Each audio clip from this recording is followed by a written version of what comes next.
पर फिर आपका स्वागत है। बात करेंगे मध्य प्रदेश में होने वाले उपचुनाव की। हरियाणा और जम्मू के बाद अब एमपी में भी उपचुनाव की तैयारी शुरू हो चुकी है।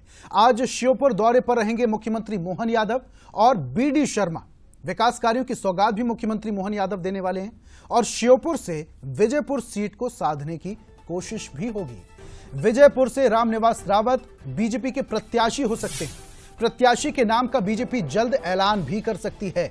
मध्य प्रदेश में बुदनी और विजयपुर में उपचुनाव होने वाले हैं और उपचुनाव की तैयारी बहुत पहले से ही बीजेपी ने शुरू कर दी थी, लेकिन अब ये तैयारियां और तेज हो जाएंगी। हरियाणा में जिस तरीके से हैट्रिक बीजेपी ने लगाई है, उससे कहीं ना कहीं बीजेपी का कॉन्फिडेंस लेवल जरूर अप हुआ होगा और कहीं ना कहीं मध्य प्रदेश के कार्यकर्ताओं में भी इसका जोश देखने को मिलेगा। हालांकि तैयारियां और तेज कर दी गई हैं। मुख्यमंत्री मोहन यादव सौगात देने वाले हैं। प्रत्याशी के नाम का आज बीजेपी जल्द ऐलान भी कर सकती है। विजयपुर से रामनिवास रावत बीजेपी के प्रत्याशी हो सकते हैं। दो जगह उपचुनाव है, मध्य प्रदेश में बुदनी और विजयपुर में उपचुनाव। अब विजयपुर सीट से रामनिवास रावत को बीजेपी मैदान में उतार सकती है, जबकि बुदनी के लिए बहुत सारे नाम चल रहे हैं, लेकिन किसी एक नाम पर मोहर लग सकती है और बहुत जल्दी फैसला भी हो जाएगा और नाम का ऐलान भी हो जाएगा। और इस बार उपचुनाव को लेकर बीजेपी की साख भी कहीं ना कहीं दांव पर लगी रहेगी। कांग्रेस भी हालांकि एड़ी चोटी का जोर लगा रही है। विजयपुर सीट जो कि कांग्रेस का गढ़ कही जाती थी, अब उसको लेकर खींचतान की स्थिति बन सकती है।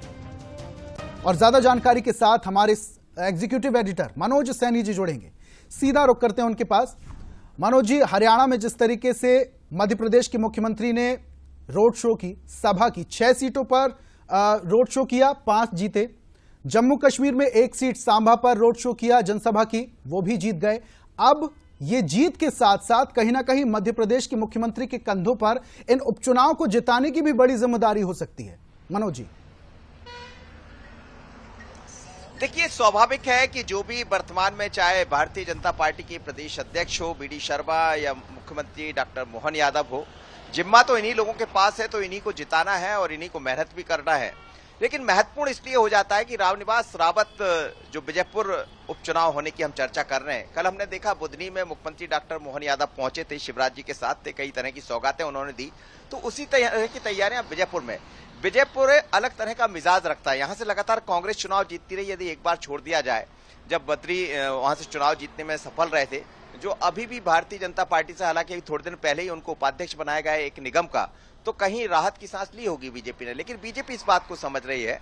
तो हरियाणा और जम्मू कश्मीर के चुनाव के बाद अब नजर उपचुनाव पर है और इसलिए भारतीय जनता पार्टी के प्रदेश अध्यक्ष बीडी शर्मा भी यहाँ पहुंच रहे हैं, श्योपुर में मोहन यादव भी पहुंच रहे हैं और जो विजयपुर के रामनिवास रावत है, जो लगातार कांग्रेस से जीतते रहे, अब भारतीय जनता पार्टी में वन एवं पर्यावरण मंत्री है, तो आज कई तरह की सौगातें देने वाले हैं। तो चुनौती तो रहेगी, क्योंकि जो सीट कांग्रेस की रही है, अब वो भारतीय जनता पार्टी की बनाना है बीजेपी को। मनोज जी, जल्दी से बताइएगा, विजयपुर सीट कांग्रेस की सीट रही है, तो इस बार बीजेपी के लिए ये कांटे की टक्कर साबित हो सकती है, कड़ा मुकाबला हो सकता है। निश्चित रूप से पूरा जोर लगाएगी कांग्रेस भी, और रामनिवास रावत जो कांग्रेस से जीतते रहे हैं वो भारतीय जनता पार्टी के, तो इसीलिए प्रत्याशी चयन का जो आधार होगा कांग्रेस के लिए बड़ा महत्वपूर्ण होगा। यदि वो प्रत्याशी अपना दे पाती है अच्छा, तो निश्चित रूप से यहाँ टक्कर दिखाई देगी। वैसे भी चंबल ग्वालियर का मिजाज अलग होता है। हमने यहाँ उपचुनाव होते हुए देखे हैं। 28 में जो 28 उपचुनाव हुए, उस दौरान 18 उपचुनाव यहीं हुए थे, या फिर बाद के चुनाव को देखें तो यहाँ टक्कर तो हमेशा रहती है। लेकिन सिंधिया के जाने के बाद परिस्थितियां बदली है और बीजेपी ये मानकर चलती है हमारा। हालांकि विजयपुर सीट को लेकर क्या इंटरेस्ट देखने को मिलेगा और किन नामों पर ऐलान होगा, ये भी देखना होगा। बहुत बहुत शुक्रिया मनोज जी, हमारे साथ जुड़ने के लिए, तमाम चर्चा और जानकारी के लिए।